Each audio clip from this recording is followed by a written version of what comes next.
Imagine trusting a man with your life savings, believing your money is growing safely, only to discover it funded a lie that ended in murder.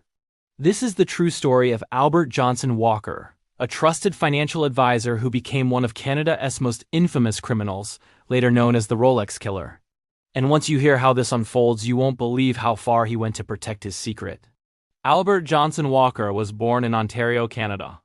By the 1980s, he appeared to be living the dream, a successful businessman running a financial services company that promised stability, smart investments, and strong returns.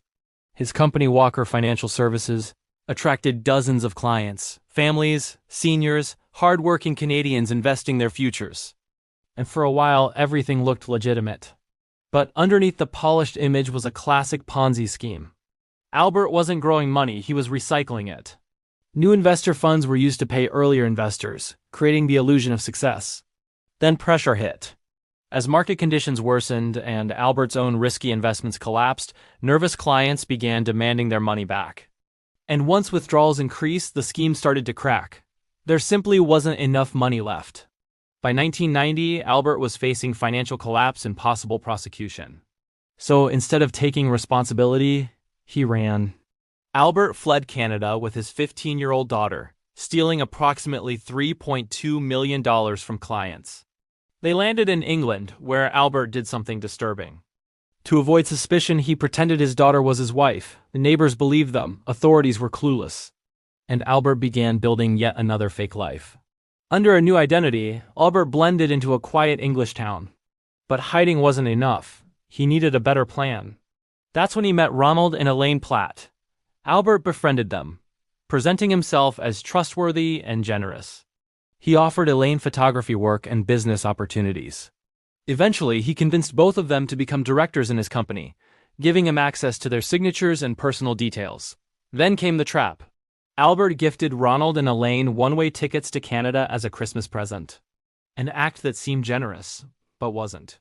Once they left, Albert stole Ronald's identity. He used Ronald's documents, signature stamp, and paperwork to fully become him. He lived as Ronald Platt.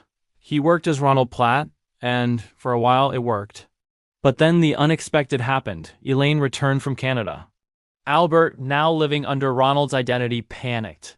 He tried convincing her to leave again. She refused. Soon after, Ronald also returned.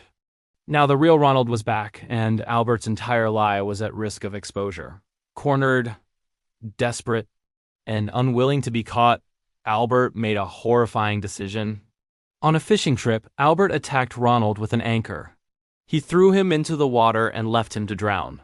For days, no one knew what happened. Until a fisherman found a body floating at sea. On the wrist, a Rolex watch. Investigators traced the serial number of the Rolex and it led directly to Ronald Platt. But something didn't add up. Police soon discovered Ronald had been living under a stolen identity, while another man had been living as him. That man was Albert Johnson Walker. The investigation unraveled everything.